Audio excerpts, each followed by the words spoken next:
Hello guys, and welcome to another episode of a guide to D&D Worldbuilding. This episode will be about monsters and their place in your world. Now there's a lot to dive into when it comes to monsters, such as how you go about running them in role-playing and how to make an encounter with them memorable. However, I won't be discussing anything like that in this episode.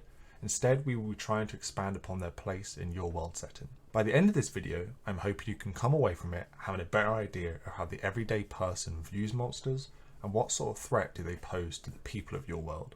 So, let's get started, shall we? First things first is to think about, are monsters rare in your world or are they a common occurrence?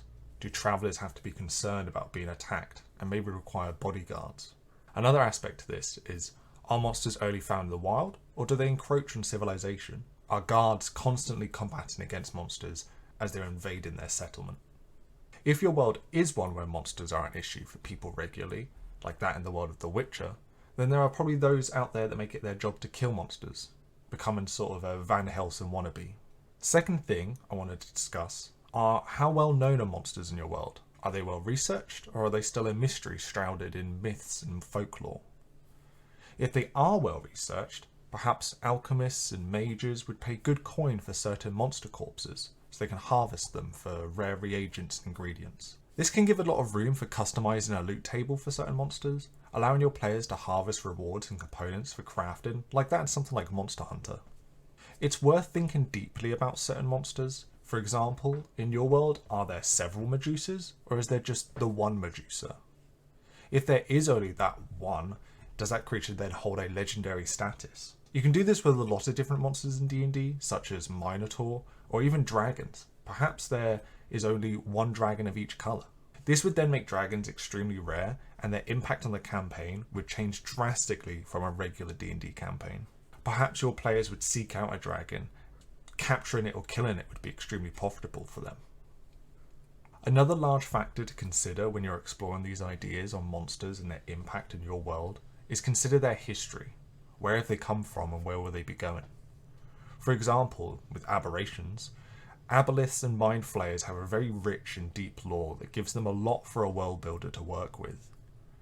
You can consider their allies, their enemies, what races have a history with them, and it adds a lot more extra flavour to your world, making it feel more like a living and breathing place when you consider every single creature's existence with each other.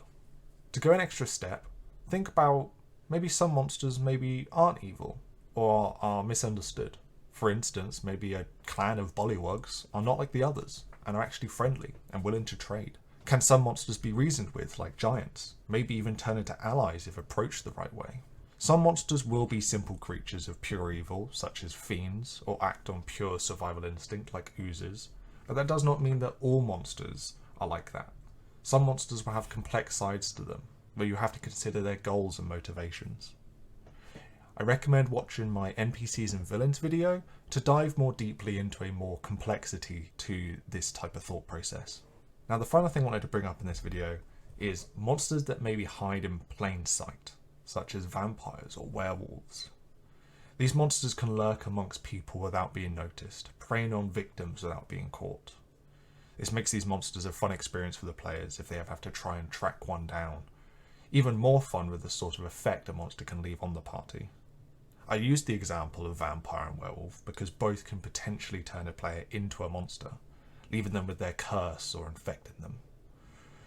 This can make an amazing story arc and lead to many role-playing situations.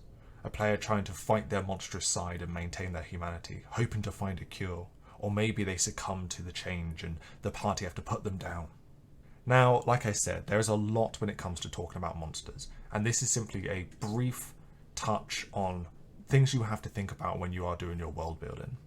I imagine this video is probably shorter than previous ones, but I did feel this topic was worth talking about as it is something that can be overlooked when you're planning your world. Anyway, thanks for watching guys. Hope something I mentioned in the video was of help to you.